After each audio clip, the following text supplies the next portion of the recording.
Rasul kita Nabi besar Muhammad sallallahu alaihi wa ala alihi wasallam. Pembahasan di malam hari ini masih berkenaan dengan nama dari nama-nama Allah Subhanahu wa taala yang sangat agung sekali. Apa itu? Ar-Razzaq. Bahwa Allah Subhanahu wa taala zat yang memberikan rizki kepada semua makhluknya. Ma'asyiral muslimin yang dimuliakan Allah Subhanahu wa taala, di dalam Al-Qur'anul Karim Allah Subhanahu wa taala menyebut satu kali kalimat Ar-Razzaq dengan mufrad, kalimat tunggal, yaitu dalam surah Az-Zariyat ayat 58, di mana Allah Subhanahu wa taala mengatakan innallaha huwar razzaq, sesungguhnya Allah dialah zat yang maha memberikan rizki. Tetapi di dalam Al-Quran Allah Subhanahu wa taala menggunakan jama' ataupun lebih daripada satu, diulang 5 kali dalam Quran. Contohnya surah Al-Maidah ayat 114, Allah mengatakan warzuqna wa anta khairur razikin, berikanlah rizki kepada kami kan engkau sebaik-baik zat pemberi rizki. Apa itu rizki? Maka para ulama mengatakan rizki adalah ma yuntafa'u bihi annas, apapun yang bisa dimanfaatkan manusia, itulah rizki Allah Azza wa Jalla. Apapun itu. Dan kita tahu bahwa disebutkan dalam surah Az-Zariyat ayat 22, di mana Allah Subhanahu wa taala menjelaskan bahwa sumber rizki semua makhluk, semuanya berpangkal ada di langit. Sebagaimana Allah Subhanahu wa taala mengatakan dalam surah Az-Zariyat 22, wa fis samai rizqukum wa ma tu'adun, dan di langit terdapat sebab-sebab rizki kalian dan apa yang dijanjikan Allah kepada kalian. Kalau kita melihat di alam semesta ini, bagaimana Allah Subhanahu wa taala memberikan rizki kepada makhluknya, baik yang ada di daratan ataupun di lautan, baik kepada binatang, manusia, jin atau semua makhluknya, sumber rizki itu semua ada di langit. Jadi yang di langitlah yang mengatur semuanya. Karena siapa yang memberikan rizki kepada kita kalau bukan Allah Subhanahu wa taala? Makanya di zaman Nabi sallallahu alaihi wasallam ada seseorang yang hendak memerdekakan seorang budak wanita. Kemudian dia bertanya kepada Nabi sallallahu alaihi wasallam, apakah budak ini seorang mukminah atau tidak? Maka Nabi sallallahu alaihi wasallam bertanya kepada budak wanita ini, "Aina Allah?" Di mana Allah? Maka budak ini mengatakan, "Fis sama." Allah itu ada di langit. Maka Nabi sallallahu alaihi wasallam mengatakan, "I'tikha fa innaha mu'minatun." Merdekakan budak itu karena dia telah menjadi seorang mukminah.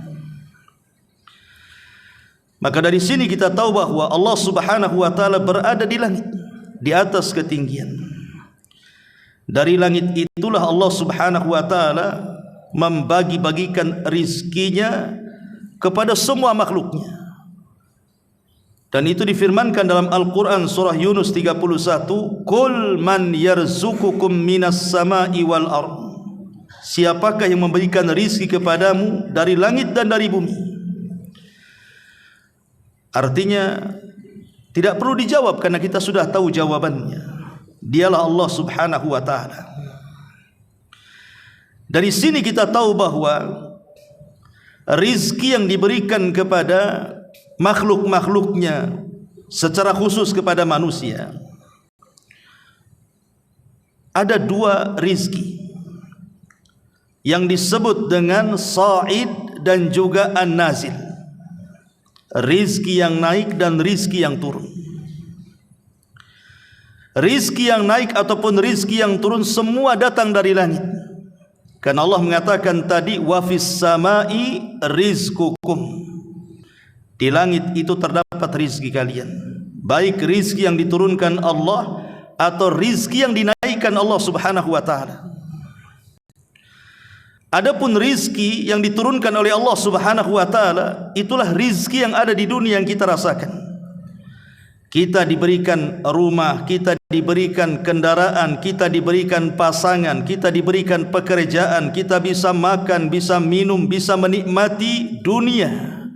Itu disebut rizqun nazil, rizki yang diturunkan Allah Azza wa Jalla. Dan rizqun nazil ini akan senantiasa diturunkan oleh Allah Subhanahu wa ta'ala kepada kita selama pintu kematian belum terbuka. Artinya rizki yang diturunkan itu tergantung dengan ajal manusia. Kalau manusia masih hidup, maka rizki akan terus turun. Tapi kalau sudah datang ajal manusia, maka rizki itu pun terhenti. Itulah rizki yang disebut dengan hissi namanya, rizki badan atau yang nampak di mata kita. Tapi di sana ada rizki yang disebut dengan sa'id, rizki yang naik. Rizki yang naik inilah yang tidak akan terputus, baik setelah kematian kita, baik dalam kehidupan kita di dunia ataupun setelah kematian kita, tidak akan putus.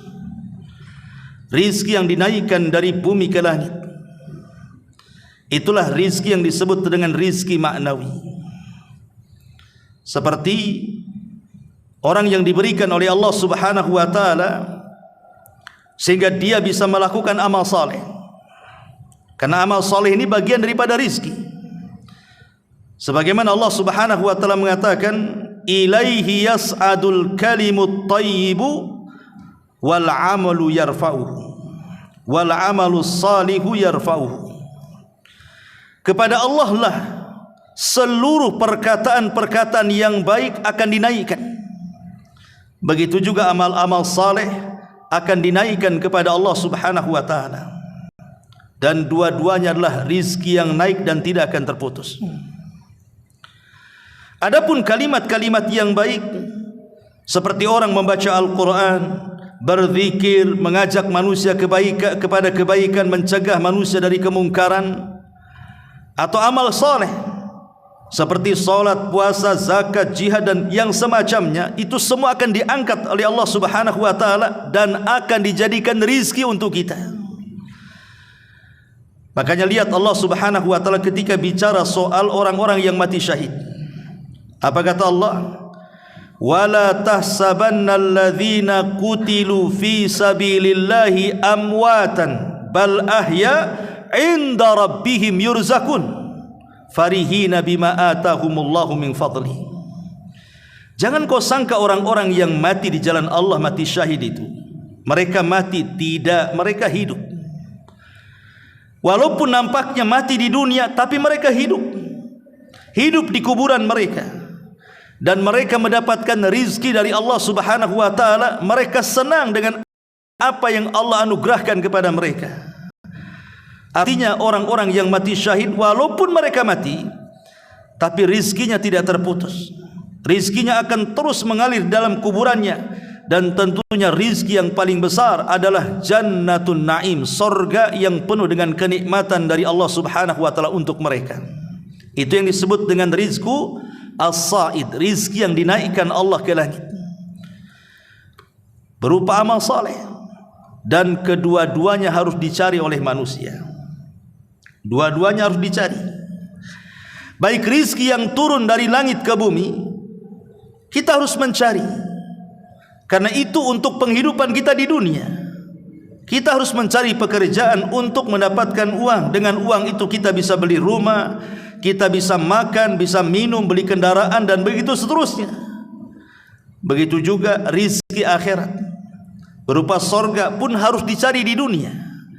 Dengan cara apa? Kita kumpulkan sedikit demi sedikit pahala-pahala, baik dari ibadah lisan, ibadah badan atau ibadah hati, supaya kelak setelah kita meninggal dunia, rizki tidak akan terputus, bahkan lebih baik lagi dibandingkan rizki dunia. Tapi mana yang lebih sulit? Mencari rizki yang diturunkan ataukah mencari rizki yang dinaikkan? Tentu jawabannya lebih mudah mencari rizki yang diturunkan dibandingkan yang dinaikkan. Karena rizki yang diturunkan itu berserikat dengan semua makhluk Allah, berserikat dengan binatang, berserikat dengan orang kafir, orang musyrik, berserikat dengan jinnya, itu berserikat semuanya. Sebagaimana Allah memberi makan kepada kita, Allah juga memberi makan kepada binatang. Sebagaimana Allah memberikan makan kepada kita, Allah juga beri makan orang-orang kafir, baik manusia atau jinnya. Artinya rizki yang turun itu lebih mudah dicari. Tapi rizki yang dinaikkan ke langit dengan ucapan-ucapan yang baik, amal-amal yang saleh ini tidak mudah. Makanya kemudian orang yang mendapatkan rizki yang dinaikkan itu hanya sedikit dibandingkan orang yang mendapatkan rizki yang Allah turunkan ke bumi. Ma'asyiral muslimin yang dimuliakan Allah Subhanahu wa taala, wa fis sama'i rizqukum wa ma tu'adun. Dan di langit terdapat sebab-sebab rizki kalian dan apa yang dijanjikan Allah kepada kalian. Ma'asyiral muslimin yang dimuliakan Allah Azza wa Jalla, dan rizki yang naik itu terdapat di beberapa tempat, salah satunya di masjid-masjid Allah. Kalau kita ingin mencari rizki yang naik, carilah di masjid. Tapi kalau antum ingin mencari rizki yang turun, carilah di luar masjid. Makanya Allah Subhanahu wa taala menjelaskan di dalam Al-Qur'anul Karim, fi buyutin adzinallahu an turfa wa yudhkara fiha ismuhu yusabbihu lahu fiha bil ghuduwi wal asal rijalun la tulhihim tijaratun wala bai'un an dzikrillah wa aqamas salah wa iqamis salati wa ita'iz zakati yakhafuna yawman tataqallabu fihi alqulubu wal absar. Allah Subhanahu wa taala mengatakan di rumah-rumah Allah, maksudnya di masjid-masjid Allah, yang di sana telah diperintahkan Allah untuk memuliakannya dan menyebut-nyebut namanya. Di sana bertasbih mensucikan namanya pada waktu pagi dan petang. Kemudian Allah mengatakan di sana ada manusia-manusia yang tidak melalaikan mereka perdagangan atau perniagaan dan jual beli mereka dari zikir kepada Allah, melaksanakan salat, menunaikan zakat, dan mereka takut kepada hari yang luar biasa pandangan manusia akan terbelalak pada hari kiamat. Lihat bagaimana Allah Subhanahu wa taala menjelaskan bahwa ada orang-orang yang tidak terlalaikan dengan perniagaan di luar masjid, karena tahu bahwa berniaga dalam masjid dengan Allah itu lantabur, tidak mungkin rugi. Kalau kita berniaga di luar masjid, bisa untung bisa rugi, namanya berniaga dengan manusia. Tapi kalau berniaga dengan Allah Subhanahu wa taala, tidak akan pernah rugi. Di zaman Nabi SAW,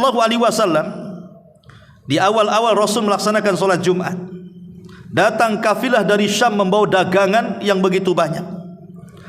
Orang-orang yang ada di masjid ini tiba-tiba keluar semua, sehingga dari 40 orang yang ada di masjid itu sisanya tinggal 20 orang, separuhnya keluar karena takut tidak mendapatkan dagangan.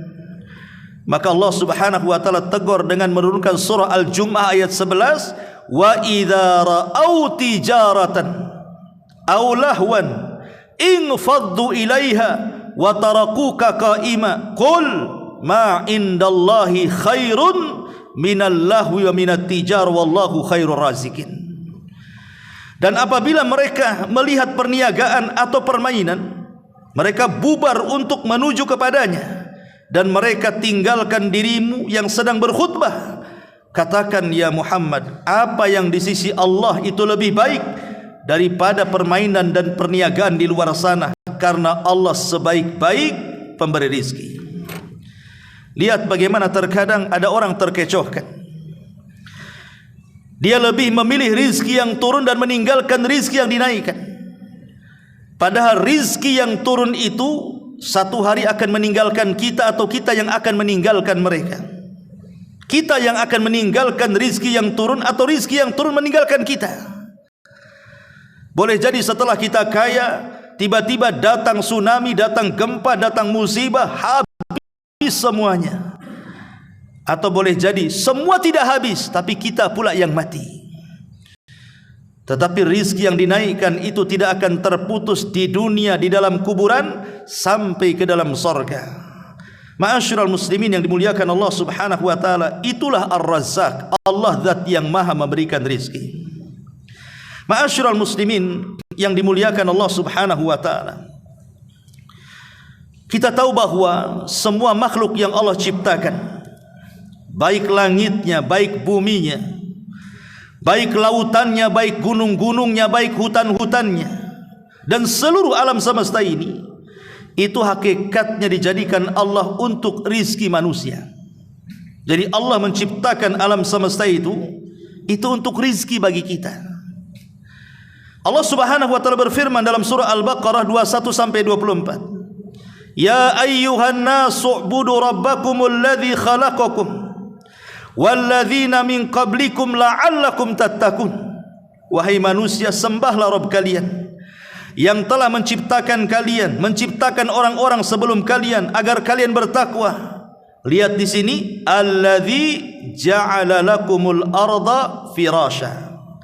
Dialah Allah yang telah menjadikan bumi sebagai hamparan untuk kalian. Dari sini kita tahu bumi itu adalah rizki bagi manusia. Di bumi inilah kita bisa tidur, di bumi inilah kita bisa makan, bisa minum, bisa berjalan. Was-samaa'a binaa'a, dan Allah juga jadikan langit sebagai atap bagi kalian, artinya rizki juga bagi kita. Kemudian wa anzalna minas samaa'i ma'an, Allah turunkan dari langit hujan. Hujan rizki atau tidak? Rizki. Fa akhraja minas thamarati rizqan lakum, kemudian dengan hujan itu tumbuhlah tumbuh-tumbuhan, tumbuhlah buah-buahan, dan itu rizki bagi kalian. Tumbuh-tumbuhan, buah-buahan, biji-bijian, semua rizki bagi kita. Artinya Allah subhanahu wa ta'ala menciptakan langit, bumi dan seisinya itu untuk rizki kepada kita. Adanya matahari, adanya bulan, adanya siang, adanya malam, itu semua rizki bagi kita. Coba bayangkan ketika Allah mengatakan, Qul ara'aitum in ja'alallahu alaikumul laila sarmadan ila yaumil qiyamah, man ilahun ghairallah ya'tikum bidhiya afala tasma'un. Dalam surah Al-Qasas ayat 72-73, bagaimana pendapatmu wahai Muhammad, jika Allah jadikan kepada kalian malam terus sampai kiamat? Kalau Allah jadikan malam ini tidak ada siang sampai kiamat malam, kapan manusia akan mencari rizki kalau begitu? Makanya Allah mengatakan, apakah di sana ada Tuhan selain Allah yang bisa mendatangkan cahaya? Tidakkah kalian mendengar? Qul ara'aitum in ja'alallahu 'alaikumun nahara sarmadan ila yaumil qiyamah, man ilahun ghairullah ya'tikum bilailin taskununa fi afala tubsirun. Atau bagaimana pendapat kamu kalau Allah jadikan siang terus tidak ada malamnya sampai kiamat? Apakah di sana ada Tuhan selain Allah yang mampu mendatangkan kegelapan sehingga kalian bisa beristirahat di situ? Tidakkah kau melihat? Lihat, Allah subhanahu wa ta'ala buat ada siang ada malam, karena kalau tidak ada malam, siang terus, kapan istirahat? Kalau ada malam, tidak ada siang, kapan pula bekerja? Maka dibuatlah malam dengan adanya bulan, dibuatnya siang dengan adanya matahari. Itu semua rizki bagi kita. Rizki dari Allah. Kapan kita bekerja, kapan kita istirahat, itu rizki semua. Dari sini kita tahu bahwa Allah subhanahu wa ta'ala Ar-Razzaq, zat yang maha memberikan rizki. Allah berikan kekuasaan, Allah cabut kekuasaan, Itu semua rizki dari Allah Subhanahu wa taala. Qulillahumma malikal mulki tu'til mulka man tasha wa tanzi'ul mulka mimman tasha wa tu'izzu man tasha wa tudhillu man tasha biyadihil khair innaka ala kulli syai'in qadir. Artinya bahwa kekuasaan rizki dari Allah. Ada yang dicabut, ada yang diberikan kekuasaan. Itu semua adalah rizki. Ada yang dihinakan, ada yang dimuliakan. Itu semua adalah rizki Allah Subhanahu wa taala. Ma'asyiral muslimin yang dimuliakan Allah Azza wa Jalla, termasuk juga Allah takdirkan kita ini berpasang-pasangan. Allah takdirkan kita ini menikah, kemudian punya anak. Itu semua rizki dari Allah Subhanahu wa taala. Wa ankihul ayyama minkum was-salihina min ibadikum wa imaikum iyakunu fuqara yughnihimullahu min fadli. Nikahkanlah orang-orang yang sendirian di antara kalian. Apakah orang-orang merdeka atau budak-budak kalian? Kalau mereka miskin, Allah yang tanggung rizki mereka. Ma'asyiral muslimin yang dimuliakan Allah Subhanahu wa taala. Jadi kita harus beriman bahwa tidak ada yang memberikan rizki kecuali Allah Subhanahu wa taala. Setelah kita tahu global gambaran rizki Allah, kita akan memetik apa asar keimanannya ketika kita mengetahui Allah memberikan rizki. Ada 20 poin di sini. Mudah-mudahan cukup waktunya. Yang pertama, innal mutafarrid birrizqi huwallahu wahdah la syarikana. Kita harus ingat bahwa yang memberikan rizki hanya satu-satunya Allah Subhanahu wa taala. Ketika Allah Subhanahu wa taala tidak berserikat dalam penciptaan, Allah tidak berserikat dalam pengaturan alam semesta, begitu juga Allah tidak berserikat dalam memberikan rizki kepada semua makhluknya termasuk manusia. Karena Allah yang mengatakan di dalam Al-Quranul Karim, Qul man yarzukukum minas samawati wal ar qulillah. Dalam surah As-Saba ayat 24, katakan ya Muhammad, siapa yang memberikan rizki kepada kalian di langit dan di bumi? Katakan ya Muhammad, Allah sajalah yang memberikan rizki. Ini yang pertama. Kemudian yang kedua, bahwa Allah Subhanahu wa taala mutakaffilun birizki man fis sama'i wal ardi. Allah sangat bertanggung jawab kepada semua makhluk yang Allah ciptakan, baik yang ada di langit ataupun di bumi. Allah tanggung rizki mereka semuanya.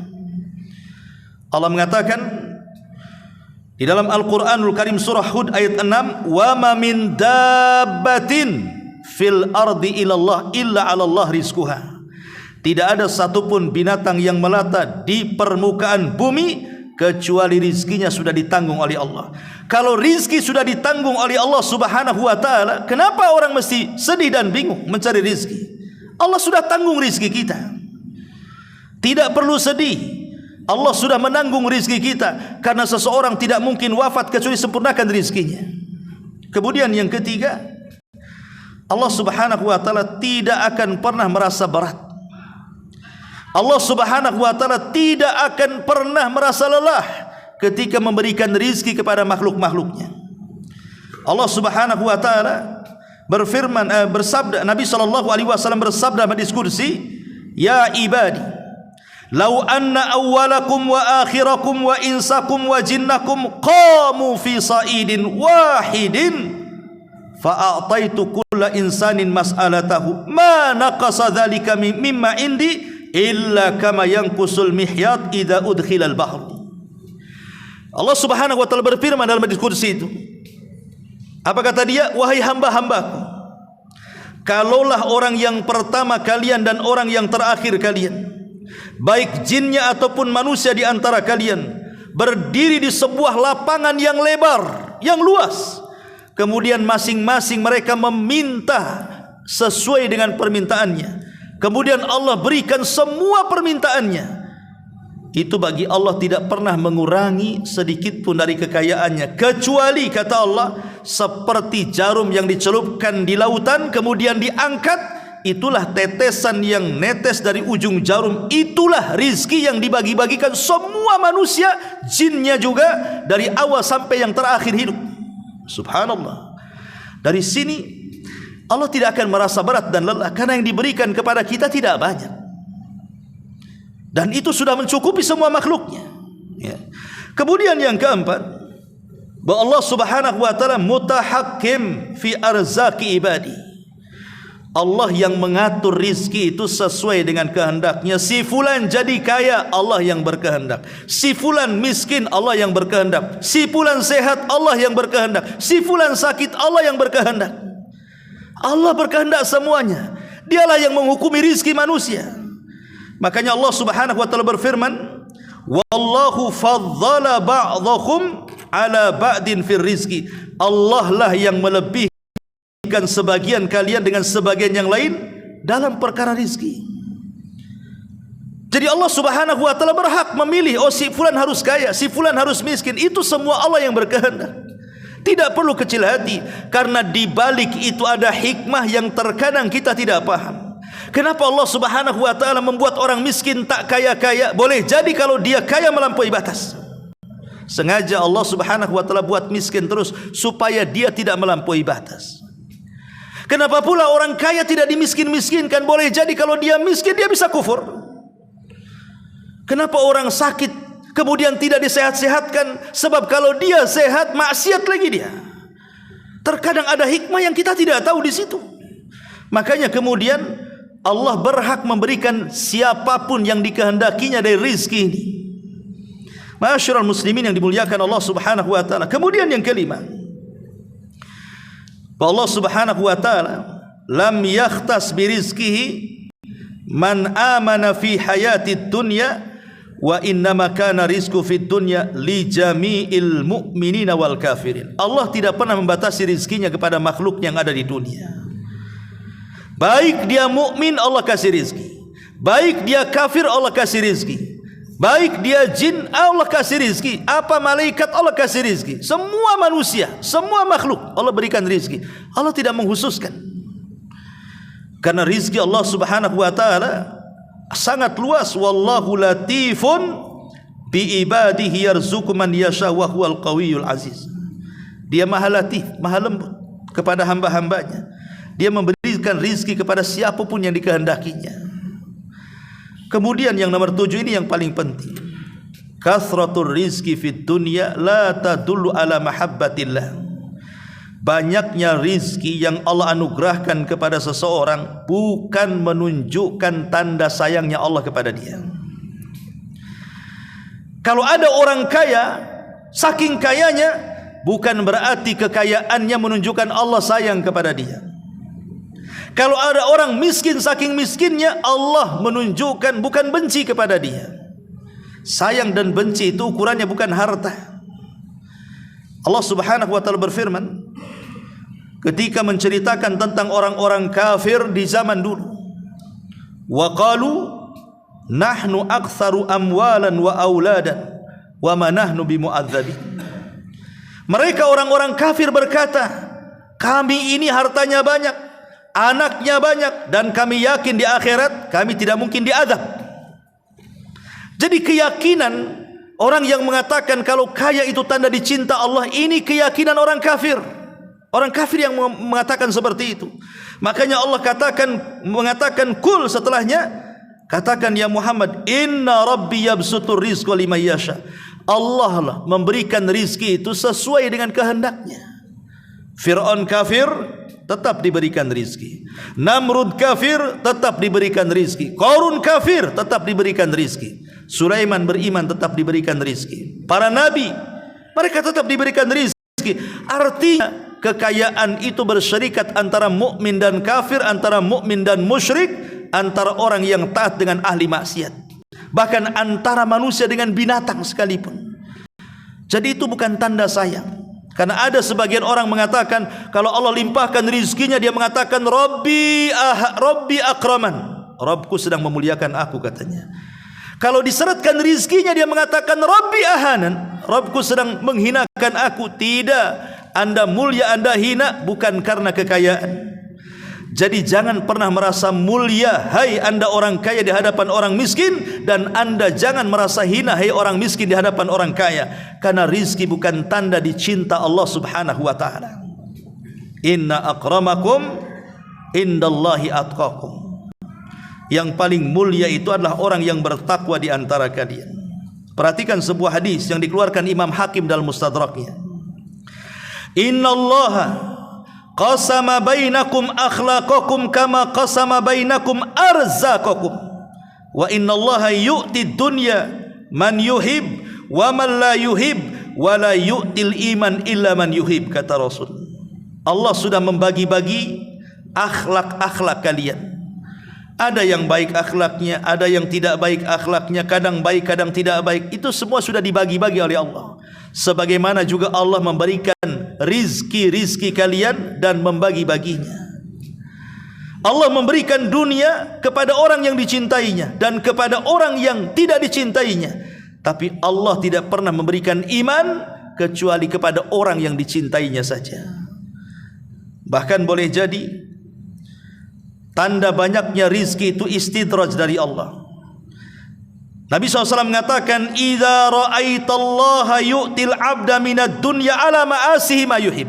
Kalau engkau melihat, kata Rasul, ada orang diberikan kekayaan sekaya-kayanya padahal dia ahli maksiat dan dia bermaksiat sekehendaknya.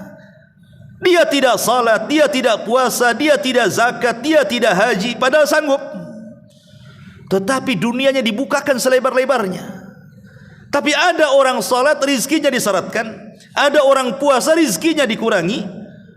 Kalau ada orang yang kaya di atas kemaksiatan, apa kata Nabi SAW? Fa innama huwa istidraj. Ingat, itu adalah istidraj. Apa istidraj? Sengaja Allah membiarkan dia seperti itu sampai pada waktunya azab Allah akan turun kepada dia, tidak di dunia, di akhirat. Kemudian Rasul membacakan ayat, falamma nasu ma dzukkiru bih fatahna alaihim abwaba kulli syai'in hatta idza farihu bima utu akhadnahum baghtatan fa idza hum mublisun. Ketika mereka lupa dengan peringatan yang diperingatkan kepada mereka, kami bukakan pintu-pintu rizki kepada mereka. Ketika mereka sudah bahagia dengan rizki-rizki di atas maksiat mereka, tiba-tiba kami azab mereka secara tiba-tiba, kemudian mereka pun berputus asa, kata Allah. Ini yang ketujuh. Kemudian yang kedelapan, inna taqwallah wa ta'atahu sababun azimun lirrizki wal barakati fi. Ingat bahwa bertakwa kepada Allah dan banyak melakukan ketaatan kepada Allah adalah sebab terbesar Anda mendapatkan rizki dan barakah yang banyak di dalamnya. Allah Subhanahu wa taala mengatakan, walau anna ahlal qura amanu wattaqau lafatahna alaihim barakatin minas samai wal ardi. Dalam surah Al-A'raf 96 Allah mengatakan, kalaulah penduduk negeri itu mau beriman dan bertakwa, tentu kami akan bukakan kepada mereka berkah dari langit dan bumi. Berkah dari langit dan bumi. Ketika sebuah negeri itu bertakwa, lihat Saudi Arabia, dulunya negeri miskin. Yaman itu negeri kaya. Saudi itu negeri miskin dulu. Tapi karena penduduknya beriman dan bertakwa, Allah berikan kekayaan kepada mereka. Lihat orang-orang yang berkulit hitam itu, orang-orang Ethiopia. Dulunya kaya negerinya, tapi karena kemudian rakyatnya makin kufur, Allah buat negerinya miskin. Begitulah janji Allah Subhanahu wa taala, kalaulah penduduk negeri itu mau beriman dan bertakwa, kami buka itu berkah dari langit dan bumi itu. Ma'asyiral muslimin yang dimuliakan Allah Subhanahu wa taala. Kemudian yang kesembilan, wal aqsu, dan sebaliknya, fa innal maksiyata tunkisur rizqa wal barakata li'anna ma indallah la yunalu illa bi ta'ati. Sesungguhnya kemaksiatan itu bisa mengurangi rizki, atau mungkin tidak, rizkinya tidak kurang tapi berkahnya dicabut.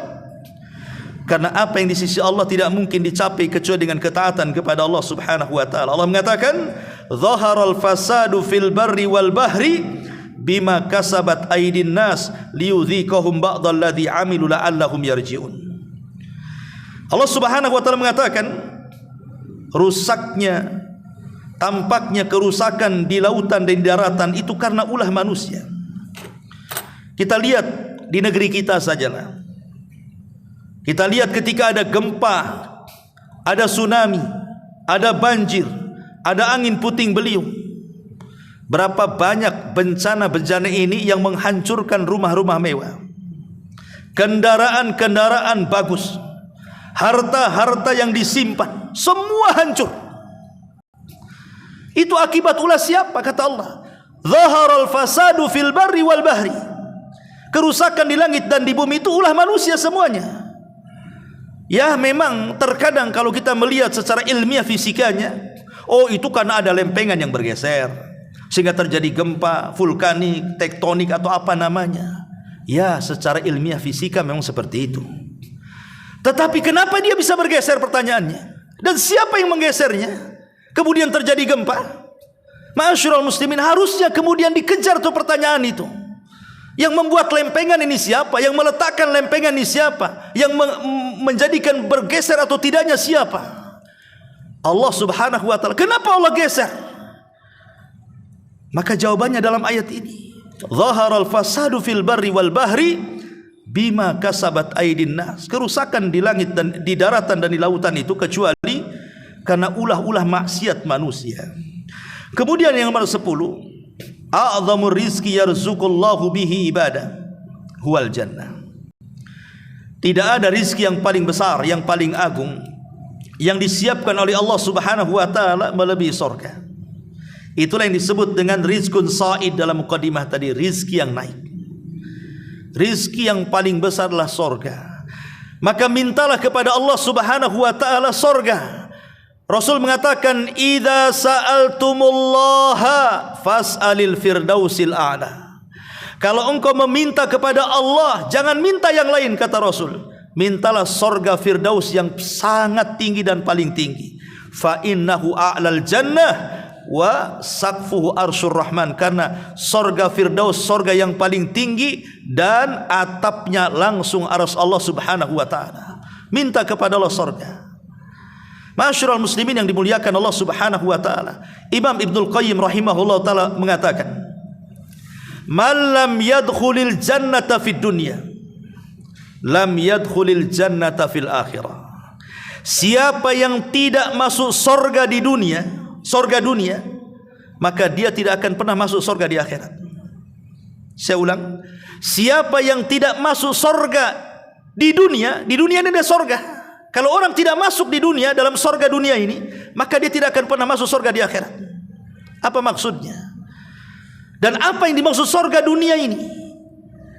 Kata Imam Ibnul Qayyim rahimahullahu ta'ala, surga dunia adalah itmi'nanul qalbi, ketenangan hati, itulah surga dunia. Dan inilah rizki yang paling agung yang Allah berikan di dunia. Rizki yang paling besar di dunia itu adalah ketenangan hati. Sebab dengan tenangnya hati kita bisa beribadah. Dengan tenangnya hati kita bisa mencari rizki sesuka kita. Dengan tenangnya hati kita bisa berzikir dan begitu seterusnya. Dan tenang hati tidak mungkin didapat kecuali dengan ilmu pengetahuan, dengan duduk di majelis ilmu, dengan banyak berzikir dan begitu seterusnya. Itulah surga yang sesungguhnya. Dan neraka yang sesungguhnya di dunia adalah ketika sempit hati. Lihat orang-orang yang sempit hati itu akhirnya gara-gara faktor ekonomi bunuh diri. Sempit hatinya. Gara-gara kemudian faktor sempit hatinya, yang tadinya berkawan jadi berpisah, yang tadinya suami istri jadi bercerai, yang tadinya bersaudara jadi bertarung, berperang dan begitu seterusnya. Ma'asyiral muslimin yang dimuliakan Allah subhanahu wa ta'ala, dari sini kita tahu bahwa surga di dunia itulah ketenangan hati. Dan surga di akhirat itulah rizki yang paling besar yang Allah sediakan bagi orang-orang yang beriman. Kemudian yang nomor 11, tawakal dan rizki. At-tawakkul war rizki. Rizki itu juga ditentukan dengan tawakalnya kita kepada Allah. Kalau kita kuat tawakalnya kepada Allah Azza wa Jalla, Allah tambah rizki kita. Tapi kalau kita hilangkan tawakal kepada Allah, maka Allah akan seratkan rizki kita. Nabi SAW mengatakan, lau antum tatawakkaluna 'ala Allah haqqa tawakkuli. Kalau engkau, kata Rasul, bertawakal dengan sebetul-betul tawakal kepada Allah, la ruziktum, kalian akan diberikan rizki kama yurzaqut thair, seperti Allah memberikan rizki kepada burung. Yaghdu himasan wa taruhu bitanan. Burung itu pergi dalam keadaan lapar pulang sudah kenyang bisa memberi makan anak-anaknya. Siapa yang mengarahkan burung? Padahal burung tidak punya titel S1, S2, S3 sampai profesor. Mereka tidak sekolah. Mereka tidak punya skill seperti manusia. Ya. Tapi bagaimana Allah arahkan kemudian burung kepada rizkinya dan bisa memberi kemakan anak-anaknya? Itu karena tawakalnya. Maka kalau kita tawakal kepada Allah seperti tawakal burung, maka Allah akan berikan rizkinya kepada kita. Orang yang tidak tawakal itulah yang diseretkan rizkinya. Seperti orang yang malas-malas, akhirnya kemudian apa? Ujung-ujungnya nongkrong di lampu merah, dicetlah badannya semuanya, minta-minta, kurang tawakal. Akhirnya pendapatannya seperti uang hantu, dapat uang banyak pun kayak hantu. Dari mana dapat, kemana pula dibelanjakan tidak tahu. Tidak kaya-kaya hidupnya seperti itu. Ma'asyiral muslimin yang dimuliakan Allah Subhanahu wa taala, maka penting tawakal kepada Allah itu karena itu sebab pembuka pintu rizki bagi kita. Kemudian yang nomor 12, bahwa di antara bertambahnya rizki itu karena kita pandai bersyukur kepada Allah. Allah mengatakan dalam surah Ibrahim ayat 7, wa idz ta'adzana rabbukum la in syakartum la azidannakum wa la in kafartum inna adzabi lasyadid. Kalau kalian pandai bersyukur ku tambah, kalau kalian tidak pandai bersyukur ku azab, kata Allah. Lihat Qarun. Tidak ada manusia yang lebih kaya dibandingkan Qarun sampai hari ini, bahkan sampai kiamat. Kuncinya dibawa oleh orang-orang kuat, belum gemboknya, belum pintunya, belum gudangnya. Tidak ada manusia yang lebih kaya dibandingkan Qarun. Sebutkan. Sekaya-kaya manusia dilupakan zaman, tapi Qarun tidak pernah dilupakan zaman. Setiap menyebutkan orang kaya di zaman dulu, mesti Qarun disebut-sebut di situ karena kayanya. Tapi karena Qarun tidak pernah pandai mensyukuri nikmat Allah, dia mengatakan di hadapan Nabi Musa, ketika datang pengepul zakat kepada dia, dia mengatakan, enak saja kau datang meminta zakat-zakatku, katanya. Innama utituhu min ilmin indi. Ini kekayaan ini hasil jerih payahku, hasil keringatku, karena kecerdasanku, karena kehebatanku. Tidak ada hubungan kait dengan Nabi Musa, tidak ada hubungan kait dengan Allah. Ini semua karena jerih payahku. Lihat, dia menasabkan nikmat kepada dirinya, tidak menasabkan nikmat kepada Allah Subhanahu wa taala. Apa yang terjadi? Fa khasafna bihi wa bidarihil arda. Kami tenggelamkan si Qarun dan seluruh kekayaan dibenamkan ke dalam bumi. Sampai ada istilah, nemu harta disebut harta Qarun, nemu dompet disebut dompet Qarun. Semua dikorun-korunkan. Ya. Tapi lihat Sulaiman, di puncak-puncak kekayaannya, di puncak-puncak kekuasaannya, dia mengatakan, hadza min fadli rabbi. Ini semua karunia yang Allah anugerahkan kepadaku. Sulaiman bersyukur.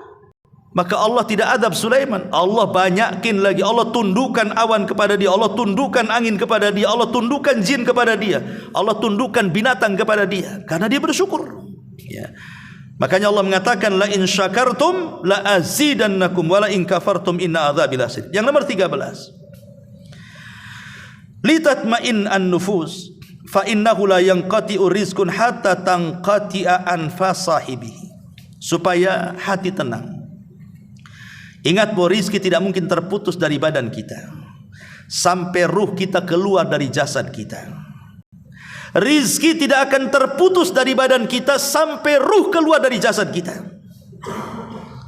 Dari sini Nabi mengatakan dalam sebuah hadis, "Lau anna ibna Adam haraba min rizkihi kama yahrubu minal mauti, la adrakahu rizquhu kama yudrikuhul mautu."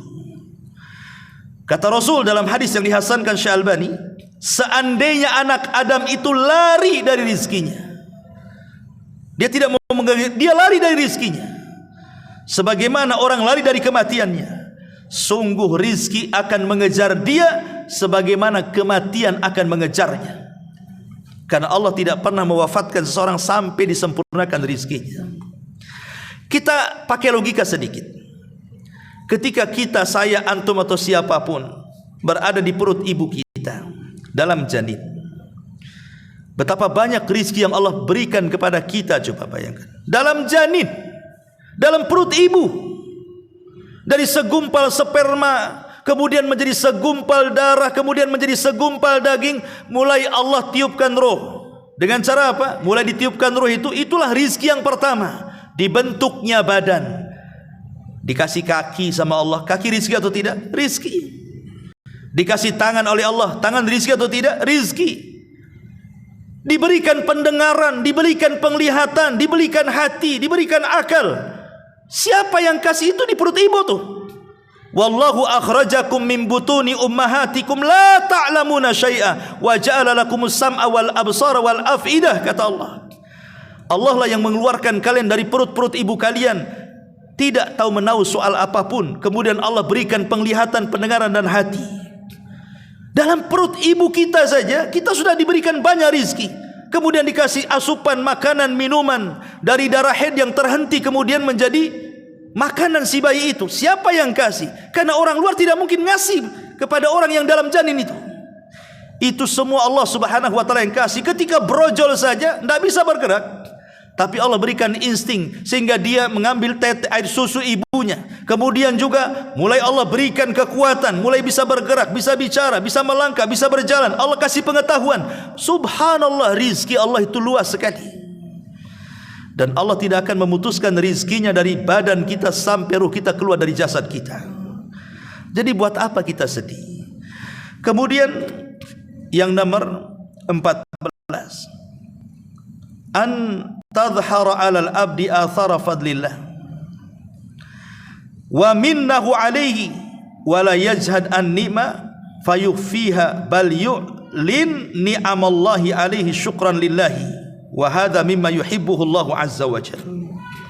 Kalau Allah subhanahu wa ta'ala berikan rizki kepada kita, maka tampakkan asar-asar rizki itu. Karena Allah suka kalau seandainya ada orang yang menampakkan rizkinya. Kata Nabi SAW, innallaha idza an'ama ala abdihi ni'matan fa innallaha yuhibbu an yara ni'amahu ala abdihi. Sesungguhnya Allah apabila memberikan nikmat kepada seorang hamba, sebuah nikmat, Allah suka kalau hamba itu menampakkan nikmatnya. Apa maksudnya menampakkan nikmatnya? Ada istilah tahadus bin ni'mah. Contoh umpamanya kita sedang bercerita, saya sedang bercerita kepada antum. Kemudian saya cerita dulu saya pernah sekolah di Yaman. Ini mimbab tahadus bin ni'mah. Saya menceritakan karena saya bersyukur akan nikmat saya bisa sekolah di luar negeri. Saya menceritakan saya sekolah di luar negeri, bagaimana nikmat belajar di sana saya ceritakan kepada antum ini. Itu namanya tahadus bin nikmah, menampakkan nikmat. Alhamdulillah, bukan untuk riya. Kalau untuk riya tak boleh. Tapi kalau bercerita nikmat-nikmat dulu yang Allah berikan, alhamdulillah dulu saya pernah kaya, pernah punya mobil, enggak masalah. Tapi bukan dalam rangka takabur, dalam rangka ujub, tidak, hanya tahadus bin nikmah saja. Menceritakan nikmat yang Allah anugerahkan kepada kita. Itu dibolehkan. Ya. Ataupun umpamanya menampakkan nikmat itu kalau kita memang sanggup membeli pakaian bagus, membeli sandal bagus, membeli kopiah bagus, serban bagus, tidak ada masalah. Asal jangan dalam rangka takabur saja, merendahkan orang. Ataupun kita makan dengan makanan yang enak karena kita sanggup membelinya. Karena ada orang-orang itu yang bakhil dengan nikmatnya. Oh, uangnya miliaran, triliunan di ATM, tapi kalau makan ya hanya rebusan pisang, rebusan terong, ya kan? Padahal dia sanggup makan yang banyak, membeli pakaian yang bagus, kadang-kadang kaya tapi pakaiannya compang-camping nggak jelas. Nah, justru Allah tidak suka seperti itu. Tampakkan nikmat itu, tapi bukan untuk ujub dan kesombongan, gitu maksudnya. Ma'asyiral muslimin yang dimuliakan Allah Subhanahu wa taala. Kemudian juga yang nomor 15, al-ihsan ila ibadihi. Kalau Allah berikan rizki kepada kita, berbuat baiklah kepada orang, berbagi dengan yang lainnya, bersedekah, berinfak. Antum yakin dan harus yakin bahwa harta yang kita sedekahkan tidak mungkin berkurang, bahkan bertambah dan bertambah. Ini sabda Rasul, ma naqasa min mali sadaqah bal yazdad bal yazdad bal yazdad. Tidak mungkin berkurang harta yang disedekahkan, bahkan bertambah. Bahkan setiap pagi malaikat diturunkan Allah, kemudian mengatakan, malaikat berdoa kepada kita manusia, ya Allah, siapapun yang pagi ini ada manusia berinfak, maka lebarkan rizkinya. Siapapun yang hari ini manusia menahan rizkinya, maka seratkan tuh rizkinya. Malaikat mendoakan setiap pagi. Ya. Kemudian yang nomor 16, cepat-cepat saja. Hendaklah seseorang qanaah. An yambagi an nardha bi qasamir razzaq.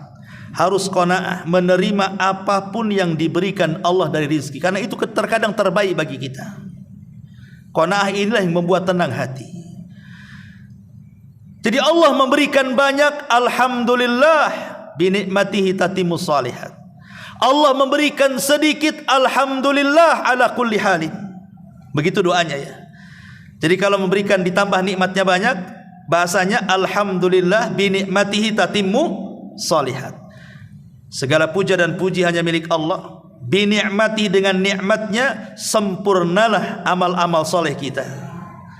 Tapi kalau diberikan sedikit, bahasanya alhamdulillah ala kulli halin. Segala puji bagi Allah dalam setiap keadaan. Dibedakan di situ cara memujinya, gitu ya. Lah kita harus ridha. Karena kalau kita tidak ridha gitu kan, sempit terus hati kita itu.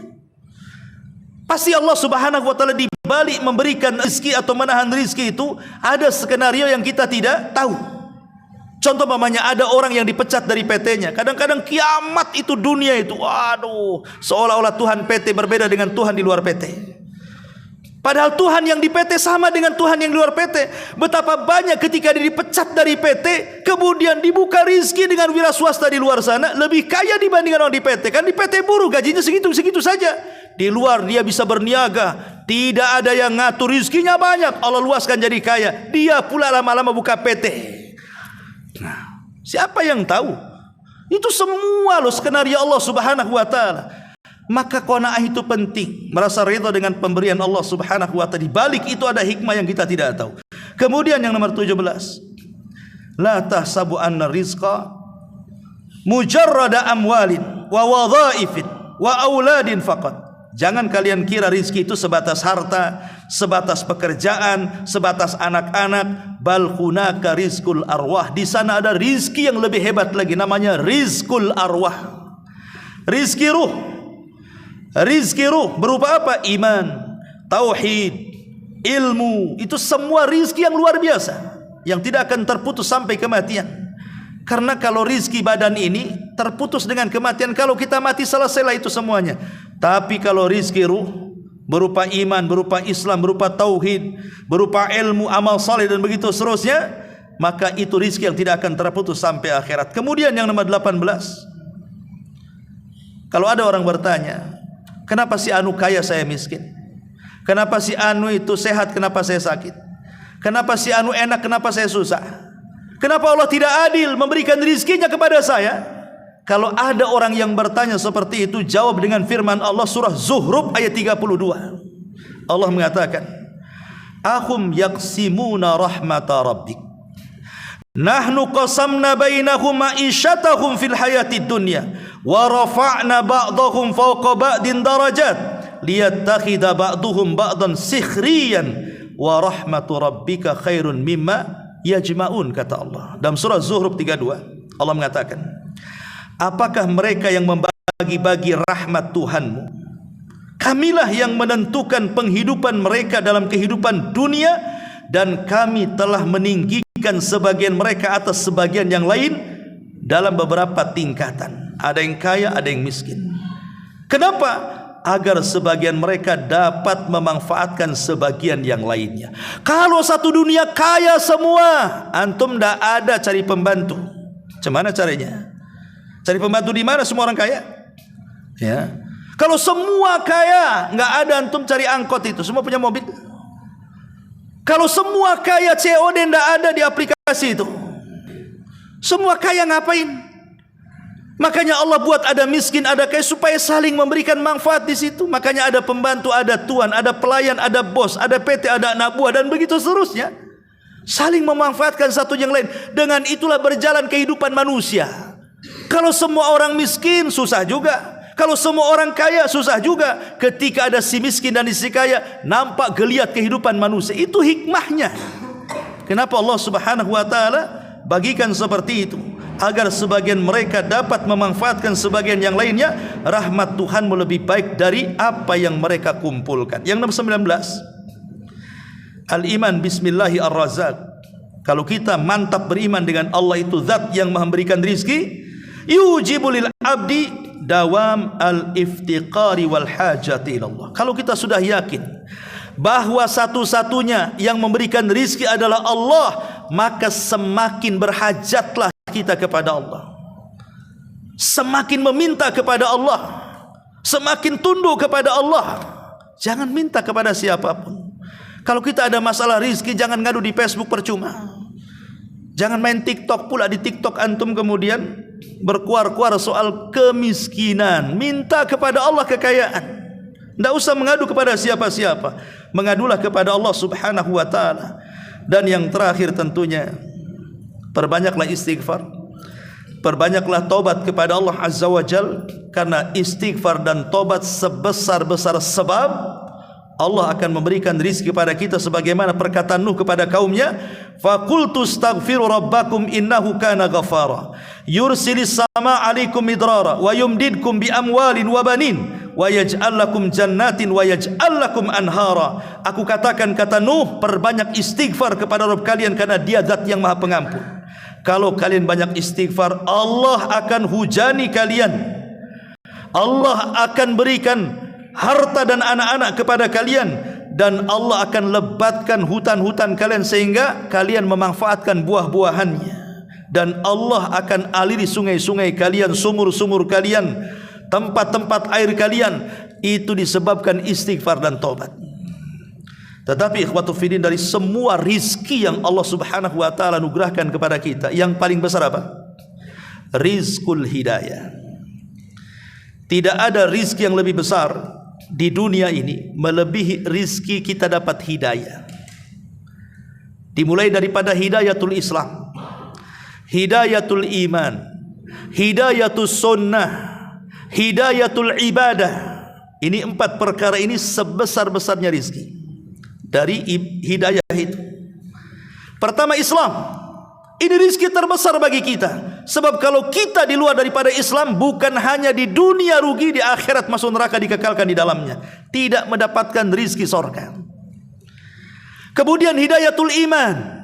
Setelah Islam, iman. Setelah iman baru sunnah. Setelah sunnah baru ibadah. Itu semua adalah rizki terbesar. Adapun makan, minum, kendaraan, rumah dan begitu seterusnya, itu terputus dengan kematian kita.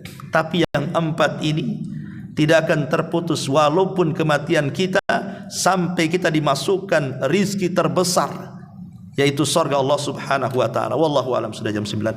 Subhanakallah bihamdika asyhadu an la ilaha illa anta astaghfiruka wa atubu ilaik. Allah ta'ala. Assalamualaikum warahmatullahi wabarakatuh. Warahmatullahi wabarakatuh.